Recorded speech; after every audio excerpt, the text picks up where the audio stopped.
Hey, good morning. It's Tuesday morning. We've reached Acts 27, and we're going to read 1 through 8. And when it was decided that we should sail for Italy, they delivered Paul and some of the other prisoners to a centurion of the Augustan cohort named Julius. And embarking in a ship of Adramyttium, which was about to sail to the ports along the coast of Asia, we put to sea, accompanied by Aristarchus, a Macedonian from Thessalonica.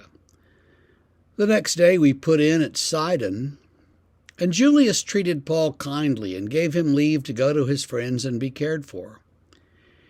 And putting out to sea from there, we sailed under the lee of Cyprus, because the winds were against us. When we had sailed across the open sea along the coast of Cilicia and Pamphylia, we came to Myra in Lycia. There the centurion found a ship of Alexandria sailing for Italy and put us on board. We sailed slowly for a number of days and arrived with difficulty off Cnidus. And as the wind did not allow us to go farther, we sailed under the lee of Crete off Salmone. Coasting along it with difficulty, we came to a place called Fair Havens, near which was the city of Lassa. So Luke gives us this travelogue of a sea journey in the ancient world.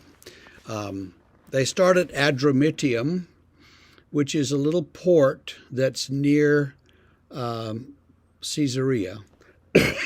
And they go up to Sidon, and then they kind of go across the bottom of Turkey. If you look at a map, you'll see Turkey and the Mediterranean Sea, and they're going across there, and they go by various places until they get to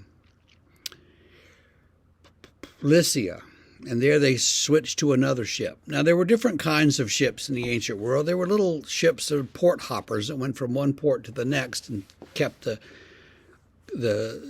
land in sight at all times. And then there were the ships that were bigger and went out across the open Mediterranean, as ships do today, of course. But first of all, he's on one of these little ships that goes from port to port and keeps the land in sight.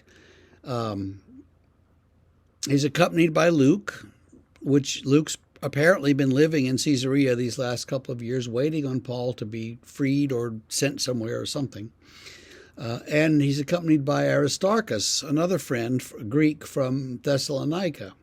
It was very unusual for Rome to do anything like that, to let a prisoner's friends go with him on their ship. So either they pretended to be his slaves, and Paul treated them enough like slaves to make everybody believe it, or Festus did this as a gesture of goodwill, so that when the reports came back to Caesar about Festus, they would be positive.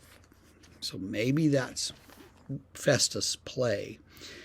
So there's several of them traveling together, and when they get to a certain place, he lets Paul go ashore and meet his friends and be cared for, it says. So that also is unusual behavior.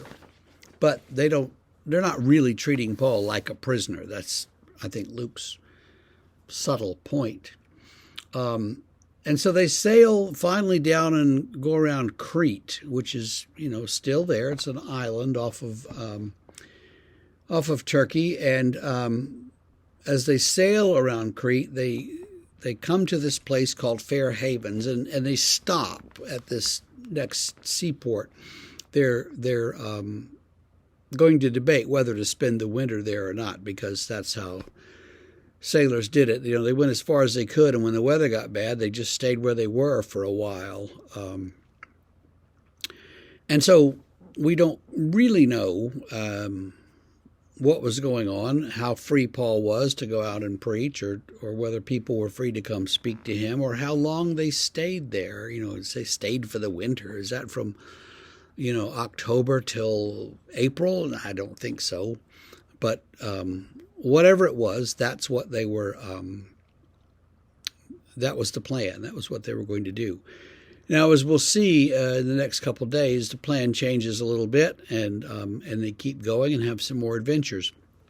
Meanwhile, though, we're on this journey with Paul, and Paul is anxious to get to Rome, of course, eager to get to Rome, and he wants to get there and testify in front of the emperor. He wants to convert the emperor if that's possible, but it's not going to be, not with these emperors. But we'll see how that develops in the next few days. For us, I think it means that, whatever our journey is that we're on, we should remember that despite its hardships and difficulties, that God is with us. This would not have been an easy sailing journey for Paul. I had this idea one time that I would take a couple of weeks and go on a cargo ship, and because they take a few passengers, and that'd be a great place just to sit and write and get a book or two written. What was I thinking?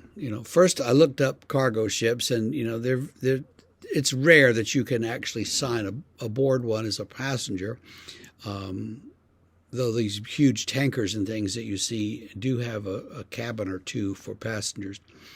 But they also take like 3 months to travel from the Panama Canal, say, to Savannah or Charleston, and then more months to go up to Boston. And I thought, who needs months aboard one of these contraptions? And so I let that idea go quickly.